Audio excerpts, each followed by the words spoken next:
Good Morning Northwest Morning Sprint is brought to you by Bill's Heating and Air Conditioning. All right, 6:53, time to get you ready to take on your Wednesday here in the Morning Sprint. Caroline Flynn is downtown at Wanderlust Delicato offering cooking classes and much more. Mark Peterson says the rain is going to be here to stay for the next few days, but we begin with Destiny Richards following breaking news of a deadly virus that's now made its way here to Washington State. The Wuhan coronavirus is spreading primarily in Asia. It's now killed 9 people and infected 440 others in China.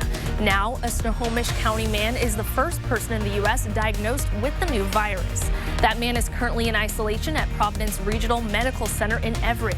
He tested positive for the virus after traveling to China in November, but said he did not attend the animal market that's now considered ground zero for the outbreak. Health officials say viruses don't respond to antibiotics, and this one can be spread from person to person. Governor Jay Inslee is urging people to be vigilant. This is flu season, so we wash our hands, we cover our mouths when we sneeze, and when we are ill, we stay home from work so we don't expose other people to infection. Governor Inslee says the risk of infection is low at this point and that health officials are working hard to monitor the spread. The United Nations World Health Organization is holding an emergency meeting today to determine whether a public health emergency is needed.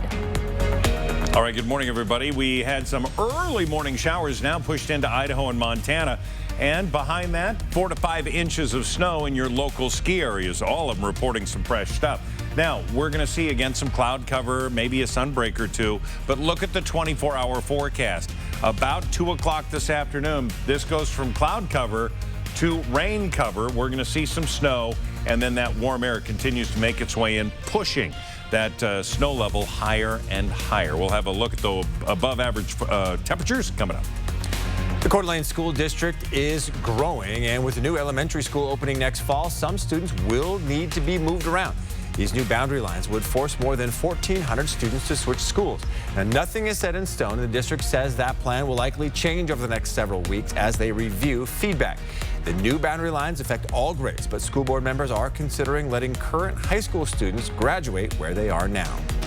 A Spokane family says their mother's quick thinking saved her and her daughter's lives and put a man behind bars. The family, who does not want to be named or shown, said that man you just saw came by their house multiple times on Monday. They locked themselves in a bedroom, but the man threw a brick through the window, threatening to rape the woman. She ended up stabbing him 5 times before he was arrested on their back porch. The man was arrested on charges of first-degree burglary with sexual motivation. Detectives in Spokane Valley are looking for this man. He's accused of stealing a .357 pistol from American Pawn and Gun on East Sprague earlier this month. If you know who he is, you could claim a cash reward. He's described as a white male in his late 30s. He's about 6'2", weighed between 225 and 240 pounds. He has brown hair and a beard. Call 1-800-222-TIPS if you recognize him.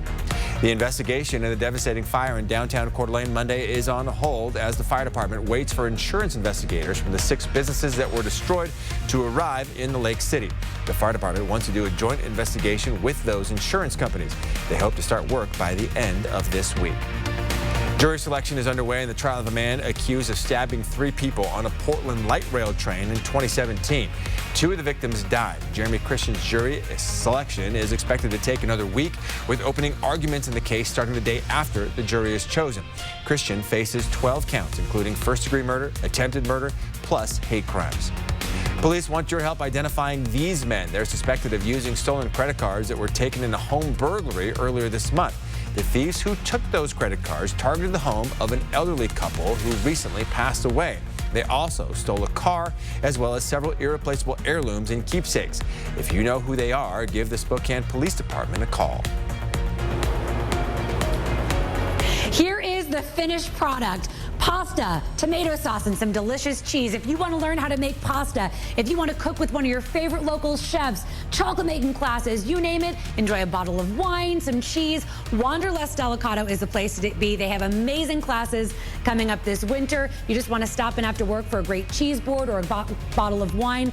They've got that too. We've got a link up on our website to get you guys signed up for all the fun that's ahead this coming season. Well, coming up next on Good Morning America, Harry and Meghan are taking on the press as they start their new life in Canada, now threatening legal action against paparazzi they accuse of invading their privacy. Although Meghan was photographed on public property, they feel that there was a line that was crossed. They'd also experienced being followed in their cars earlier that day as well. While the couple will no longer receive public funds or conduct royal business, questions remain as to who will cover their security costs. We're just 12 days before the Iowa caucuses. Hillary Clinton now taking on Bernie Sanders, saying nobody likes him, nobody wants to work with him. Sanders and his online supporters are firing back in full force. New details emerging this morning out of Phoenix, where 3 children were discovered dead in their home. Now their mother, Rachel Henry, is charged with killing them. According to court documents, Henry admitted to smothering her 1-year-old son while the 3-year-old tried to stop it. She did the same to that 3-year-old, then saying to her 3rd child, an infant, as she covered her nose and mouth. Documents say she then laid them down as if they were taking a nap. Rachel Henry appeared before a judge who set her bond at $3 million.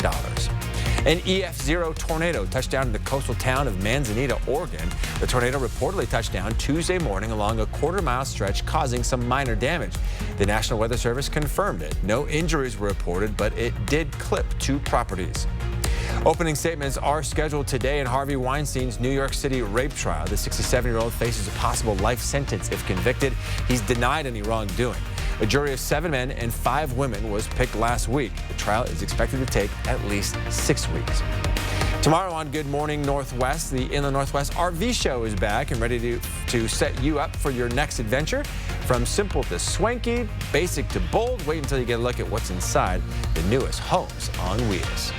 All right, heading out this morning, you are going to see, again, in some of the outlying areas, some black ice out there. Certainly saw some on Waikiki up north, so be careful. Our highs today are going to be above average 38, but breaking into the 40s tomorrow. It's going to be a rain fest starting at 2 o'clock this afternoon, continuing through Saturday. All right, thanks for watching Good Morning Northwest. Good Morning America is starting right now.